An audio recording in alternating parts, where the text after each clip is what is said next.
Hi guys, welcome to our channel. నేను మీ Shivani. So ఈ రోజు నేనైతే ఒక స్పెషల్ పర్సన్తో అయితే ఉన్నాను. సో ఆ స్పెషల్ పర్సన్ ఒక మూవీలో అయితే యాక్ట్ చేశారు. లైన్ మ్యాన్ అంట మూవీ నేమ్. సో డిఫరెంట్గా ఉంది కదా, బట్ మనకు తెలిసిన పేరే. సో ఆ మూవీ వెనుక ఉన్న అసలైన స్టోరీ తెలుసుకోవాలంటే మనం ఖచ్చితంగా పర్సన్తో మాట్లాడాలి. లేట్ చేయకుండా ఇంటర్వ్యూని స్టార్ట్ చేద్దాము. Hi sir. హాయ్, ఎలా ఉన్నారు? Good, how are you? నేను చాలా బాగున్నాను సార్. సో అప్పటి నుంచి ఒకేలాగా అసలు మీలో ఏ చేంజ్ లేదు నాకు తెలిసినప్పటి నుంచి. అప్పటి నుంచి అంటే ఇప్పుడు జనరల్ గా మనము డే బై డే చూసుకుంటుంటే ఖచ్చితంగా కొంచెం అటు ఇటు అవుతుంది పర్సనాలిటీ. ఏం లేదురా, డయట్, వర్కౌట్, స్కిన్ కేర్ అంతే. అది మరి అదే కదా మనకి మెయిన్. అదే ఫుడ్ పెడుతుంది. అది లేకపోతే ఇంకా అంతే. వెళ్ళండి అమ్మా వెళ్ళండి. సో ఓకే, అలా మూవీలోకి వచ్చేద్దాం. Line man. సో సార్, ఈ టైటిల్ పెట్టడానికి ఏమైనా డైరెక్టర్ గారు మీతో డిస్కస్ చేయడం జరిగిందా? లేదు, అన్ని పెట్టేసి వచ్చాడు. అన్ని పెట్టేసి వచ్చారు. పెట్టేసి యాక్చువల్లీ లైన్ మ్యాన్ అని ఒక స్క్రిప్ట్ రాశాను. ఇట్లా లైన్ మ్యాన్ల గురించి సినిమా. యూజువలీ సినిమాలు మనం పోలీసుల మీద తీస్తాం, రౌడీల మీద తీస్తాం. కానీ ఇంత ఇంపార్టెంట్ పర్సన్ మన లైఫ్ లో, ఎస్పెషలీ ఊర్లలో లైన్ మ్యాన్ లేకపోతే పొలానికి నీళ్ళు రావు. ఎవ్రీథింగ్ వర్క్స్ త్రూ దెమ్ కదా. సో నేను అనుకున్నారే ఇది ఎట్లా మిస్ అయ్యాం, మనం డెఫినెట్ గా చేయాలి అని took up the film. Okay. So జనరల్గా ఇప్పుడు కరెంటు పోతే చాలు ఘోరంగా తిట్టుకుంటాం. ఈ టైంలో కరెంటు తీసాడంటే మంచి సీరియల్ మిస్ అవుతుంది, మంచి మూవీ మిస్ అవుతుందని. ఎందుకంటే నేను కూడా తిట్టుకుంటాను. సో అలా మీరు ఎప్పుడైనా తిట్టుకున్నారా? కరెంట్ ఎప్పుడైనా? చాలాసార్లు తిట్టుకున్నా. నేను చాలాసార్లు తిట్టుకున్నా. ఏమైనా ఎస్పెషల్లీ డబ్బింగ్ ఏమైనా చేసినప్పుడు కరెంట్ పోతుంది, మళ్ళీ అది వచ్చే వరకు ఆ ఫైల్స్ డిలీట్ అయిపోతాయి, అలా తిట్టుకోవడం జరిగేది. మేము యాక్చువల్లీ ప్రీ రిలీజ్ ఈవెంట్ కి కొంతమంది రియల్ లైఫ్ లైన్ మెన్ ని పిలిచి మేము సన్మానం చేసాం. సో ఆ రోజు వెన్ ఐ వాస్ టాకింగ్ తో అడిగా, మేము ఏమైనా చేయాలా, ఏమైనా చెప్పాలంటే మేము ఏం వచ్చారు, అంత బాగున్నాం, గవర్నమెంట్ నుంచి ఉద్యోగం, everything is good. Of course it's a dangerous job, but still it's good. Only thing ఏంటంటే తిడుతున్నారు సార్ అందరూ. ఇప్పుడు మాకు ఫోన్ చేశారంటే నేను ఎత్తలేదంటే ఆల్రెడీ పోల్ ఎక్కుతున్నాను ఆర్ బైక్ మీద వస్తున్నాను, అట్లా ఉన్నప్పుడు మేము ఎత్తలేము. కరెంట్ పోయిందంటే మేము అక్కడి నుంచి బయలుదేరి వచ్చి చేయడానికి కొంచెం టైం పడుతుంది కదా, అంత టైం కూడా మాకు ఇవ్వట్లేదు, తిడుతున్నారు. So through this I want ask everybody, please lineman తిట్టద్దు, ఒక లైన్ మ్యాన్గా అడుగుతున్నా. ఓకే. సో లైన్ మ్యాన్ అంటున్నారు, అందులో మ్యాన్ తీసేస్తే లైన్ ఎవరికైనా వేస్తారా మీరు? లైన్ చాలా వేసారు. చాలా మీకు గుర్తుండిపోయేది? నాకు మా ఆవిడకి వేసారు. వేరే చెప్తే ఇప్పుడు ప్రాబ్లం అవుతుంది కదా, పెళ్ళి అయిపోయింది కదా. So safe zone. అలా అని కాదు, my wife is very sportive. నా లవ్ స్టోరీ మొత్తం. మీ వైఫ్ కాకుండా చెప్పండి. మా వైఫ్ కాకుండానా? లెక్క పెట్టుకోవాలా? లెక్కక్కర్లేదు, కానీ స్కూల్లో మా ఇంగ్లీష్ టీచర్ అంటే చాలా క్రష్ ఉండేది. అట్లా వేసేదే లైన్లో. కాలేజ్లో మా సీనియర్ ఉండేది, ఆమెకి లైన్ వేసేవాళ్ళం. ఇంకా అందరు పెట్టుకోవడం మీద కూర్చొని, వైజాగ్లో నేను చదువుకున్నప్పుడు ఒక ఆసిల్మెట్ట అని చెప్పే ఏరియా ఉంటుంది, అక్కడ ఒక రెగ్యులర్ పెట్టుకోవడం ఉంటుంది. ఆ పెట్టుకోవడం మీద కూర్చొని వచ్చేపోయే అమ్మాయిలందరికీ లైన్ వేసాం. Please don't take this as an inspiration, ఇది చాలా తప్పు, ఇలాంటివి చేయొద్దు లైఫ్లో. ఓకే. ఇప్పుడు లైన్ మ్యాన్ అనగానే సార్, ఇప్పుడు మనము ఏదైనా క్యారెక్టర్లోకి ఇన్వాల్వ్ అవ్వాలంటే మనము చాలా డెప్త్గా దాన్ని మనకి తెలుసుకునేటట్టు చేసుకోవాలి. సో లైన్ మ్యాన్ ఖచ్చితంగా పోల్స్ ఎక్కడము, అంత హైట్ నుంచి కరెంట్ అంతా సెట్ చేయడము, సో అలాంటివి ఏమైనా ప్రాక్టీస్ చేశారా మూవీకి? అసలు ఏమీ చేయలేదా? కాదు, యాక్చువల్లీ కొంచెం వర్క్ షాప్ చేసాము. ఓకే. వర్క్ షాప్ అప్పుడు ఏంటంటే నేను ఫుల్ ముందు రోజు యూట్యూబ్ లో వీడియోస్ చూస్తున్నాను. యూట్యూబ్ లో వీడియోస్ ఎట్లా అంటే తెలంగాణలో లేడీ లైన్ విమెన్ ఉన్నారు, ఇట్స్ వెరీ పాపులర్. అండ్ అది ఎట్లా ఇక్కడ మా వీడియోస్ అవన్నీ ఉన్నాయి, కరెక్ట్, వాళ్ళకి అవార్డ్స్ అంతా ఇచ్చారు. సో అవన్నీ చూస్తూ మనం ఫిట్ 100 kgs ఎత్తుతాం ఇట్లా వెళ్ళంగానే మా డైరెక్టర్ని అడిగా, ఈ పోల్ ఎక్కాలి సార్? పోల్ ఎక్కేది ఏం లేదు మన సినిమాలో, నిచ్చేనే ఉంది. అరే నేను ఎక్కుతా అంటే, సరే ఇంత అడుగుతున్నాడు కదా ఎక్కున్నాడు ఆయన. నేను ఫస్ట్ ఒక పోల్ ఇట్లా పట్టుకుని ఎక్కాను. సగం ఎక్కిన తర్వాత అర్థమైంది పైకి ఎక్కడానికి రావట్లేదు, పైకి ఎక్కడానికి ఏమో స్ట్రెంత్ సరిపోవట్లేదు, కింద దిగడానికి ఏమో రావట్లేదు.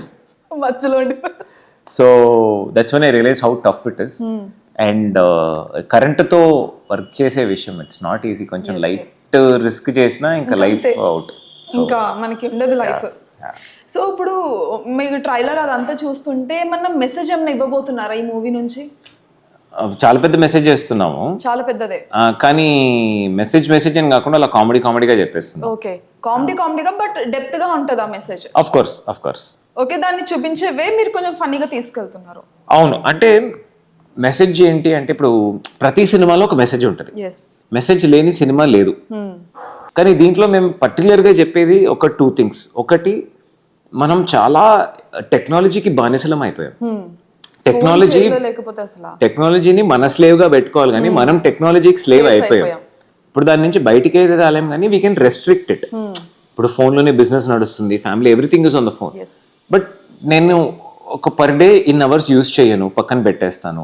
యూనో ఒక ఇంట్లోకి వెళ్తే మీరు సదా టీవీ నడుస్తూ ఉంటుంది, ఫోన్ మీద చూస్తూ ఉంటారు, ల్యాప్టాప్లు నడుస్తూ ఉంటాయి, తినేటప్పుడు ఒకళ్ళు అక్కడ తింటారు. ఐ డోంట్ నో వెన్ నేను చిన్నప్పుడు మా అపార్ట్మెంట్లో కరెంట్ పోతే అందరం టెరెస్ మీద కూర్చొని అంతాక్షరి ఆడుకొని you know we use to have so much fun. అది ఎంత దూరం ఇప్పుడు లేదు. ఇప్పుడు ఇన్వర్టర్ పెట్టేస్తున్నారు, లేదా జనరేటర్, లేదా you know something else and something else చూసేసుకుంటున్నారు. సో అదొక important message, how we are losing our connectivity. You know technology అంత పెరిగింది కానీ మనం ఇంట్లోనే ఒక్కొక్కరితో చాలా దూరం అయిపోతున్నాం. అదొకటి. ఇంకొకటి, మనం మాత్రమే కాదు ఈ మొత్తం ప్రపంచంలో ఉండేది, చాలా అదర్ ఆర్గానిజమ్స్, పక్షులు, పీటలు, యానిమల్స్ అన్నీ ఉన్నాయి కదా. కో ఎగ్జిస్టెన్సే మన వరల్డ్ అన్నది కూడా ఒక important. So it's a love story, hero హీరోయిన్కి కాదు, హీరోకి నేచర్కి లవ్ స్టోరీ. ఓకే. సో దానివల్ల మీరు కరెంట్ అదంతా ఆపడము అదంతా ఒక రిస్క్. అది మీరు సినిమా చూడాలి కదా, రిస్కా రస్కా అన్నాయి. అదే రిస్కా రస్కా అన్నదంటే మాకు అర్థమైంది, మేము చూసిన ప్రకారం మాకు అర్థమైంది అయితే అది. సో మాకు అర్థమైంది, ఇంకా అర్థం చేసుకోవాలని ఇప్పుడు అర్థమైంది కాబట్టి సినిమా చూడాలి. వద్దు సార్, ఆస్కర్ అవార్డు తీసి ఇచ్చేయండి. సో నేను ఏం చెప్పానో నాకు గుర్తులేదు, మళ్ళీ చెప్పమంటే నేను చెప్పలేను. యానిమేషన్ అంతే, కింద మనల్ని పట్టేస్తారు మీమర్స్. ఓకే ఓకే, వాళ్ళు పట్టుకుంటే రోల్ చేయకుండా ఉంటే చాలు. ఓకే సార్, ఇప్పుడు మనం ఒక స్క్రిప్ట్ యాక్సెప్ట్ చేయాలంటే ఫస్ట్ మన క్యారెక్టర్ కి వెయిట్ ఎంత ఉందని చూసుకుంటాము. సో అలాగా మీ క్యారెక్టర్ ని పక్కకు పెట్టి ఇంకేం చూసే స్క్రిప్ట్ లో ఓకే చేయడానికి? నాకు స్క్రిప్ట్ లో నచ్చింది ఏంటంటే, యూజువలీ మనం ఒక ఫార్మాట్ ఉంటుంది, ఒక హీరో, హీరోయిన్, విలన్, కమెడియన్. ఆ ఫార్మాట్లు ఎంత తక్కువగా ఉంటుందో I try to prefer those kind of films. So దీంట్లో ఆ ఫార్మాట్ చాలా తక్కువ ఉంటుంది. అండ్ మోస్ట్ ఇంపార్టెంట్ ఇస్ ఈ లైన్ మ్యాన్ అన్నది. ఇప్పుడు ఫర్ ఎగ్జాంపుల్, ఇప్పుడు ఒక యాక్టర్గా చెప్తారు కదా, ఈ యాక్టర్ సినిమా ఇన్ని కోట్లు వచ్చింది ఓపెనింగ్, ఈ యాక్టర్ సినిమా ఇన్ని కోట్లు నెట్ గ్రాస్, నెట్, ఇంటర్నెట్, ఏదేదో చెప్తా ఉంటారు. కానీ ఒక 20 ఏళ్ళు 50 ఏళ్ళ తర్వాత లైన్ మ్యాన్ల మీద తీసిన ఫస్ట్ సినిమా అంటే లైన్ మ్యాన్ సినిమానే చెప్తారు. ఇది నాకు 100 కోట్లు వచ్చినా రాదు, రైట్? సో ఐ థింక్ మనం విలువ, సక్సెస్ వేరే దాని మీద వాల్యుయేట్ చేస్తున్నాం. We're not looking at the most important things. So అట్లా నాకు ఇది చేయడమే ఒక very big valuable thing. You know I'm privilege to be part of it. Okay. So ఏమైనా షూట్ చేసేటప్పుడు ఇందాక పోల్ ది ఇన్సిడెంట్ ఏదైతే చెప్పారో అలాగే ఇంకేమైనా జరిగాయా? చాలా జరిగాయి. చెప్పండి. నాకు టఫెస్ట్ ఏంటంటే, ఇది ఒక విలేజ్ లో షూట్ చేస్తున్నాము అండ్ అక్కడ పెద్ద స్టే హోటల్స్ అట్లా ఏం లేదు, ఒక వాట్ ఎవర్ ఇస్ దేర్ అక్కడ మేమంతా క్రూ అడ్జస్ట్ అయ్యి షూట్ చేసుకుంటున్నాము. నేను ఒక రోజు కొంచెం తొందరపడి ఎక్కడో వాటర్ తాగా, నాకు టైఫాయిడ్ వచ్చింది. ఈ షూటింగ్ కోసం అంటూ మొత్తం ఆల్మోస్ట్ ఒక 30 మంది ఆర్టిస్ట్స్ వచ్చి అక్కడ కూర్చున్నారు. ఈ విలేజ్ లో షూట్ చేస్తున్నాము. ఇప్పుడు ఆపడానికైతే అసలు ఛాన్స్ లేదు. నేను ఫుల్ టైఫాయిడ్లో సెలైన్ పెట్టుకొని షూట్ చేశా. That was a very tough experience for me. And I just had, నాకు అప్పుడే తెలిసింది చాలా మెడిసిన్స్ వచ్చాయి, కొంచెం జల్దీకి అట్లీస్ట్ కానీ 1 వీక్ రెస్ట్ అయితే ఉండాలన్నారు. వీ కుడెంట్ అఫోర్డ్ బికాస్ అందరు వచ్చేసారు అండ్ చాలా చిన్న బడ్జెట్. ఇప్పుడు 10 రోజులు తర్వాత చేసుకుందాం అన్నంత స్పేస్ లేదు. So I had to adjust and go. So despite not being well, నేను ఇంకా అట్లా తోసుకుంటూ ఒక 2-3 days స్ట్రగుల్ అయినా ఇంకా అట్లా we finish the film. So అదొక మర్చిపోని ఎక్స్పీరియన్స్. అండ్ ఆ ఊర్లో ఒక చిన్న స్కూల్ ఉంది, ఎలిమెంటరీ స్కూల్. ఎలిమెంటరీ స్కూల్లోనేమో ఆ పిల్లలు పాడుతున్నారు, లండన్ ప్యారిస్ మిని అని పాడుతున్నారు. ఇది చాలా కొత్తగా ఉందని చెప్పి వెంటనే మా డైరెక్టర్తో చెప్పి, బాగుంది అంటే రికార్డ్ చేసి దాన్ని ఒక సాంగ్ చేశాడు ఆయన. మూవీలో ఉంది, మూవీలో మీరు ఒక సాంగ్ వింటారు. అది యాక్చువల్లీ మేము షూట్ చేస్తున్న స్కూల్లో పిల్లలు పాడిన పాట. దాన్ని అలా లైవ్ గా రికార్డ్ తీసుకొచ్చి పెట్టామన్నమాట. హ్యాపీ బర్త్డే లండన్ ప్యారిస్ అని ఒక సాంగ్. సో ఇట్లా చాలా ఎక్స్పీరియన్సెస్.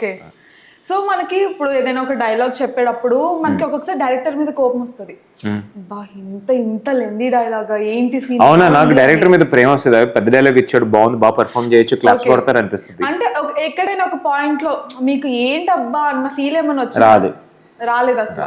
వస్తే సినిమాలో ఉండను. ఏంటబ్బా డైలాగ్ అంటే ఇంక సినిమాలో ఎందుకు, వెళ్ళి వేరేదైనా చేసుకోవచ్చు కదా. సో ఎంత ఇస్తే అంత బ్రహ్మానందం గారు చెప్పి దీంట్లోనా కొంచెం అంత లెంది డైలాగ్స్ పెద్దగా ఏం లేవు. లాట్ ఆఫ్ క్యారెక్టర్స్ ఉన్నాయి, కానీ ఒక రచ్చబండ సీన్ ఆల్మోస్ట్ 25-30 క్యారెక్టర్స్ ఉంటారు. వీడొక డైలాగ్ వాడొక డైలాగ్ వీడు ఒకటి వాడు అది ఆ staging is very tough and cameraman బాగా చేశాడు ఆయన. సో మొత్తానికి అయితే ఎక్స్పీరియన్స్ బాగుంది అంటారు ఈ మూవీ. డెఫినెట్లీ సినిమా హిట్ అయితే ఎక్స్పీరియన్స్ ఇంకా అదిరిపోతుంది, ఇంకా బాగుంటది. లైన్ మ్యాన్ ఇంకా గుర్తు పెట్టేసుకుంటారు. నాకు తెలిసి కూడా మాపుతారు. అవును, తిట్టుకోవడం ఆపుతారు. నాకు తెలిసి కొంచెం బాగా హిట్ లక్షణాలు కనిపిస్తున్నాయి ఈ సినిమాకి. So let us see how it goes. ఎందుకంటే ట్రైలర్ అది చూసినప్పుడు కూడా డిఫరెంట్ కాన్సెప్ట్, ఇది ఎక్కడ చూడలేదు వినలేదు కూడా. సో డిఫరెంట్ గా ఎక్కడో టచ్ అయింది. అవును అవును. సో ఇప్పుడు మీకు ఏమైనా అప్కమింగ్ ప్రాజెక్ట్స్ ఉన్నాయా సార్? ఉన్నాయి, చెయ్యాలి కదా. చేస్తాను. సో లైన్ లో ఎన్ని ఉంటాయి? ఒక 6-7 ఉన్నాయి. 6-7 ఉన్నాయి. సో వెంటనే పలకరించడానికి రెడీ అయిపోతున్నారా? రెడీ రావాలే గానీ ఇంకా దూసుకెళ్ళిపోవడమే అంతే. ఓకే, సో మనకి సినిమా అనగానే నెక్స్ట్ గుర్తొచ్చేది మనకి మ్యూజిక్. సో మ్యూజిక్ కూడా చాలా క్రూషియల్ రోల్ ప్లే చేస్తుంది. సో ఈ మూవీకి ఎలాంటి జాగ్రత్తలు తీసుకున్నాం మ్యూజిక్ విషయంలో? మణికాంత్ కద్రి గారు చేశారు. ఆయన ఒక పెద్ద సాక్సోఫోన్ ప్లేయర్ వాళ్ళ son. He is from a family of musicians. ఎక్కువ కన్నడ చేశాడు ఆయన, కన్నడ తమిళ్. తెలుగులో కూడా ఆవకాయ బిర్యానీ అది ఇది ఒక 3-4 ఫిల్మ్స్ చేశారు.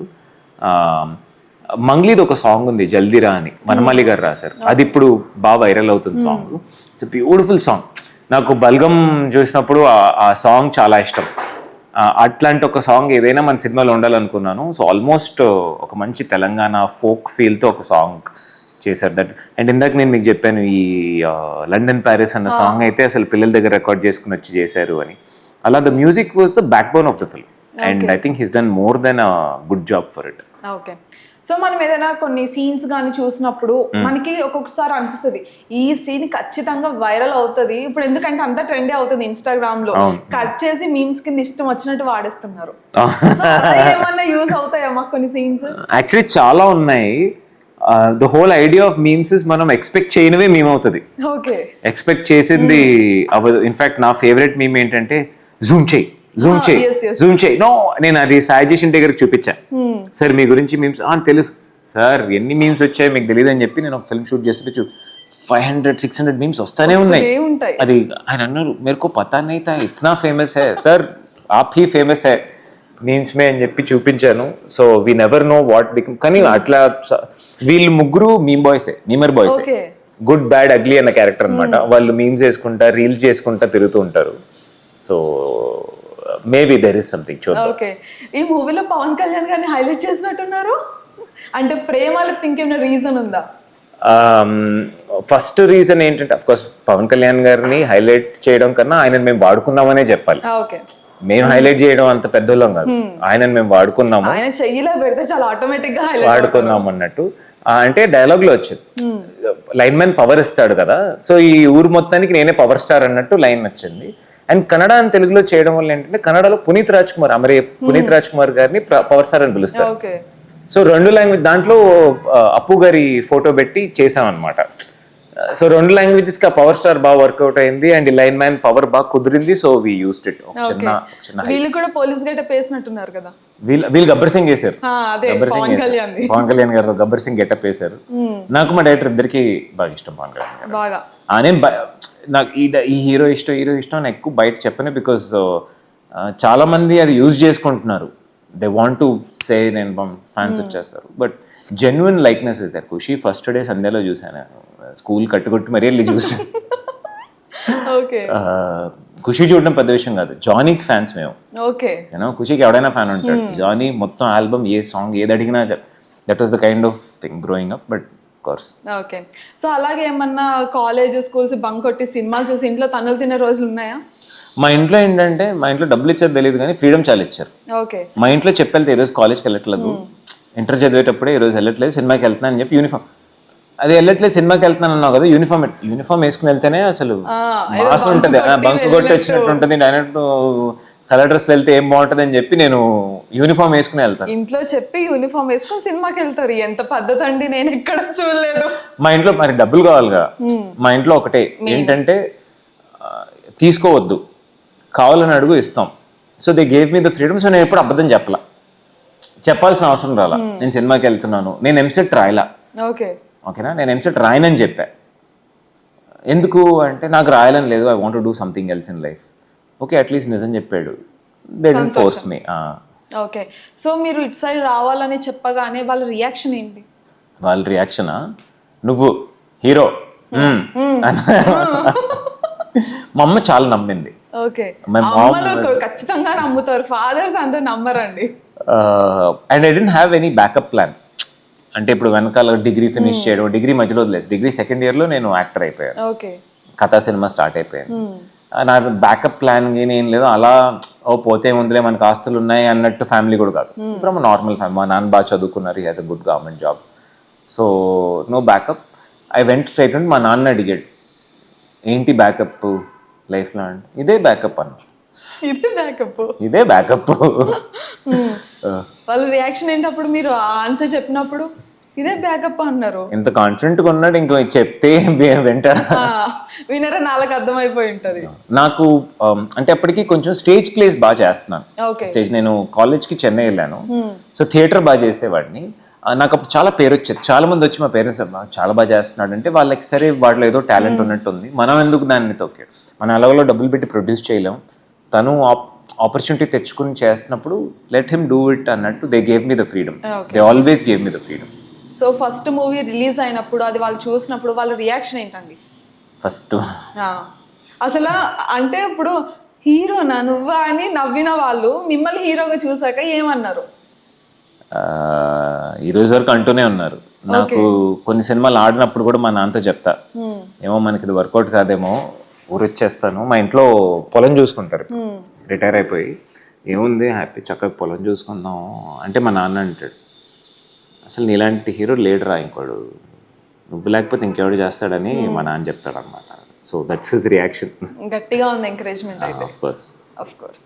సో ఇప్పుడు ఆడియన్స్ థియేటర్కి రావడం కష్టం అవుతుంది, లైక్ ఓటీటీ వచ్చేస్తుంది, 10 రోజులు ఒక నెల ఉంటే వచ్చేస్తుంది ఇలా అన్న ఫీలే ఉంటుంది ఖచ్చితంగా. సో ప్రతి ఒక్కరు ఇక పేరెంట్స్ మెయిన్. సో పేరెంట్స్ ఎవరైతే ఉంటారో అమ్మ 2.5 hours థియేటర్లో ఒక్క సీట్లో కూర్చోవాలా, పని ఆగిపోతుంది అన్న ఫీల్ లోనే ఉంటారు. నేను మా పేరెంట్స్ అయితే అదే చెప్తారు, నేను ఎంత తీసుకెళ్దామని ట్రై చేసినా వాళ్ళు రారు. బాహుబలి చూసారా? బాహుబలి కూడా వాళ్ళు థియేటర్లో చూడలేదు. వాళ్ళు అసలు సినిమాలు థియేటర్లో చూడరు, ఓటీటీకి వస్తే నన్ను చంపుతారు, డౌన్లోడ్ చేయు చూద్దాము టీవీలో అన్నట్టు. సో అలాంటి వాళ్ళకి సినిమా థియేటర్లో చూడాలి మీరు ఖచ్చితంగా. మీరేం చెప్తారు, ఏ పాయింట్స్ మీద బేస్ చేసుకొని చెప్తారు? అంటే ఈరోజు 2 kinds ఆఫ్ ఆడియన్స్ అయిపోయారు. ఒకటి థియేటర్లో వెళ్ళి చూసేవాళ్ళు, ఆర్ ఓటీటీలో చూసేవాళ్ళు.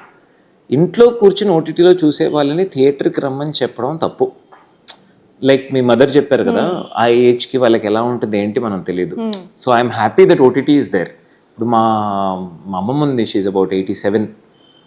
తను థియేటర్కి వెళ్ళలేదు, కానీ నా సినిమా ఏ సినిమా వచ్చినా ఒంట్లో బాగున్నా లేకపోయినా వెళ్ళి 10 రోజులు ఒంట్లో బాగాలేకుండా పడుకుంటుంది, అక్కడ ఏసీ కానీ ఏదో తగులుతుంది. సో తను థియేటర్కి రాకపోవడమే నాకు హ్యాపీ. సో అలాంటి వాళ్ళు నేను థియేటర్కి రావద్దనే చెప్తాను. Their health and their comfort is more important than నాకు లేదు అందరు థియేటర్కి వచ్చేయండి, నేను 100 కోట్లు చేసి పెద్ద కోటీశ్వరుని అయిపోవాలన్న అత్తాశ లేదు. థియేటర్కి వెళ్ళి సినిమాలు ఎంజాయ్ చేసేవాళ్ళు డెఫినెట్గా వెళ్ళొచ్చు. అంటే ఇప్పుడు థియేటర్కి వెళ్ళే వాళ్ళు కూడా ఎలా అంటే, నువ్వు సినిమా చూసావు అయ్యా చూడలేదా అన్న దానికోసం చూస్తున్నారు. మనకి ఇది నచ్చింది, ఓకే పెద్ద హీరో సినిమా అయినా పర్లేదు, నాకు ఈ సినిమా నచ్చింది అని వెళ్ళే వాళ్ళు చాలా తగ్గిపోయారు. సో అలా మీకు ట్రైలర్ నచ్చింది, మన లైఫ్లో ప్రతిరోజు ఈ లైన్ మ్యాన్ అన్న పర్సన్ లేకుండా గడవదు. వాళ్ళకి ఏమైనా ఒక చిన్న ట్రిబ్యూట్, వాళ్ళకి ఏం చేయలేం, మనం ఏం చేస్తాం, the minimum we can do is go watch the film and support them. You know వాళ్ళ గురించి అట్లీస్ట్ ఒక సినిమా తీసాం, అది హిట్ అయిందన్న సంతోషం వాళ్ళకి ఇవ్వచ్చు. సో అట్లీస్ట్ దానికైనా థియేటర్కి వెళ్ళి చూడొచ్చు. సో మీకు ఇంకేమన్నా ఇలాంటి క్యారెక్టర్ ఖచ్చితంగా నేను ఒక్కసారైనా చేయాలన్న టైప్లో ఏమన్నా ఉన్నాయా? ఇదిగో చేసాగా, ఇది కాకుండా ఇప్పుడు ఇది చేశారు ఆల్రెడీ, అయిపోయింది, ఈ క్యారెక్టర్ అయిపోయింది, ఇలా కాకుండా ఇంకేమన్నా కొత్త క్యారెక్టర్ ఖచ్చితంగా చేయాలి, నేను ఇది ఖచ్చితంగా చేయాలి, లైన్ వేరే ఒక యాంకర్ క్యారెక్టర్ చేయాలనుకుంటున్నాను. ఒక యాంకర్ క్యారెక్టర్ ఒకే ఒకటి సినిమాలో అర్జున్ గారు అడుగుతారు కదా క్వశ్చన్స్, అట్లా ఒక క్యారెక్టర్ చేస్తే బాగుంటది. ఒక క్యారెక్టర్, ఓకే, చాలా మంచి కోరిక ఉందండి. సో March 22nd రిలీజ్ అనుకుంటున్నారు కదా cinema. So March 22nd cinema release అయ్యి లైన్ మ్యాన్ మూవీ పెద్ద హిట్ అవ్వాలని కోరుకుంటూ all the best. Thank you so much. March 22nd ఒక మంచి సినిమా తీసుకొచ్చాం. ఇప్పుడు పెద్ద బడ్జెట్లు అవి రావడం వల్ల చిన్నవన్నీ తొక్కేస్తున్నారు. సో ఇంత దూరం నేను ఉన్నానంటే ప్రజలు మాత్రమే. So I hope they support this film. Go and watch it in theatres near you. And cinema is a clean you film. మొత్తం ఫ్యామిలీతో పాటు ఎస్పెషల్లీ పిల్లలు చూడాల్సిన సినిమా. ఒక నెక్స్ట్ జనరేషన్, మనం ఆల్రెడీ ఫోన్స్ అది ఇది అడిగిపోయాం, నెక్స్ట్ జనరేషన్కి చూసి అర్థం చేసుకునే చాలా విషయాలు ఉన్నాయి. వాళ్ళు కూడా ఎంజాయ్ చేస్తారు, మంచి కామెడీ ఉంది. So please take your children, ఫ్యామిలీతో పాటు థియేటర్లో వెళ్ళి చూడాల్సిన cinema. And one last time మన కోసం ఇంత కష్టపడే లైన్ మ్యాన్ కోసం ఒక పెద్ద పెద్ద పెద్ద ట్రిబ్యూట్ ఈ సినిమా. థ్యాంక్ యూ అండి, థ్యాంక్ యూ.